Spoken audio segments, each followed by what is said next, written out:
औज़ुबिल्लाहिमिनश्शैतानिर्रजीम बिस्मिल्लाहिर्रहमानिर्रहीम। अस्सलाम वालेकुम डियर स्टूडेंट्स, उम्मीद करता हूँ कि आप सब खैर-ओ-फ़ियत से होंगे।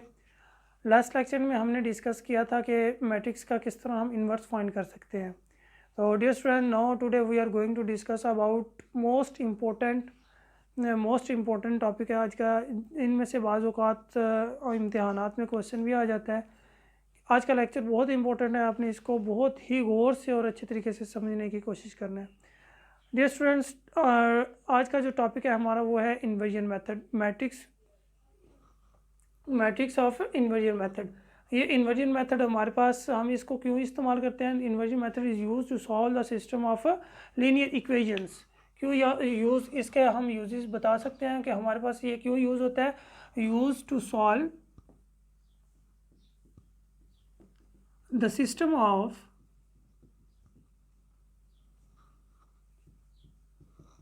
linear equations।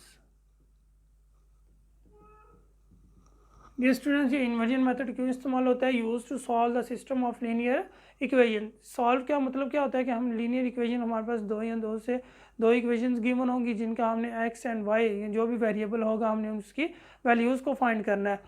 तो ये था हमारे पास आज का मेथड है। Let's start. तो इन्वर्जन मेथड क्या है कि हमारे पास इनको हम ये दो, हमारे पास कोई भी जो है ना, हमारे पास ये लीनियर इक्वेशंस है। लीनियर क्या होता है डियर स्टूडेंट्स कि हमारे पास जो एक्स एंड वाई जो भी वेरिएबल इन्वॉल्व होता है उसकी हाईएस्ट पावर 1 होती है, वो क्या होती है? लीनियर इक्वेशन होती है जिसकी हाईएस्ट पावर 1 हो।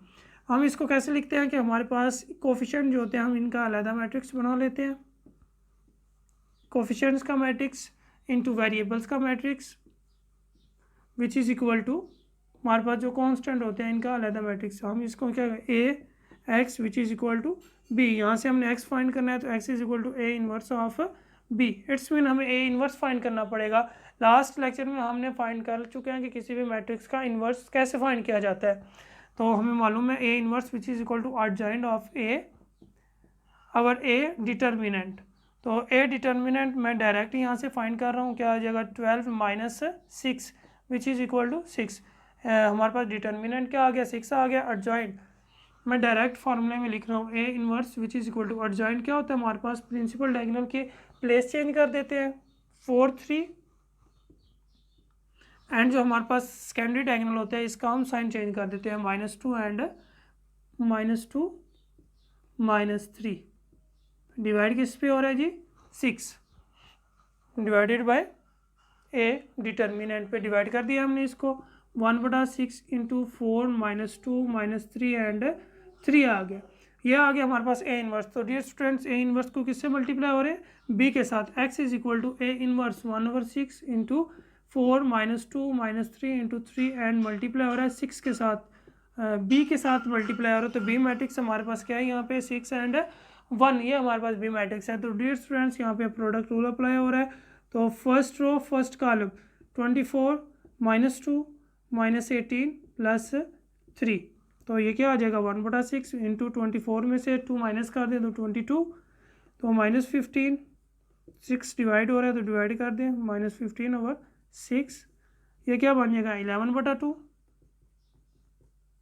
11/3, तो ये क्या आ जाएगा? -5/2 आ जाएगा। तो यहाँ से देखें हमारे पास फर्स्ट जो वैल्यू होती है डियर स्टूडेंट्स वो x होता है और सेकंड क्या होती है? y। तो यहाँ से x क्या आ गया? 11/3 एंड y क्या आ गया? -5/2। हम इनका सोल्यूशन सेट भी लिख सकते हैं। सोल्यूशन सेट क्या होता है हमारे पास? हम x की वैल्यू 11/3 एंड y की वैल्यू -2/3 लिखते हैं। ये हमारे पास सोल्यूशन सेट बन जाता है डियर स्टूडेंट्स।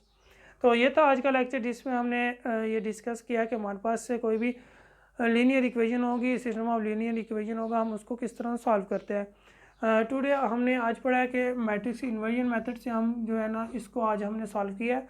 वो क्या है कि हम कोफिशिएंट को अलग कर लेते हैं, वेरिएबल्स को अलग कर लेते हैं एंड कांस्टेंट को अलग करके A X and B, X is equal to A inverse of B, A inverse हम फाइंड कर चुके हैं ऑलरेडी। ए इनवर्स फाइंड करने के बाद हमने इसको बी के साथ मल्टीप्लाई किया, मल्टीप्लाई करने के बाद सिंप्लीफाई किया, तो हमारे पास यहाँ से एक एक्स की वैल्यू आ गई और एक वाई की वैल्यू आ गई है। तो डियर स्टूडेंट्स, उम्मीद करता हूँ आज का लेक्चर आपको अच्छी तरह से समझ आ गया होगा। अगर इसके रिलेटेड कोई भी क्वेश्चन करने में आपको कोई प्रॉब्लम फेस हो रही है तो आप कमेंट सेक्शन में मुझे बता सकते हैं। ओके डियर स्टूडेंट्स, अल्लाह हाफिज़।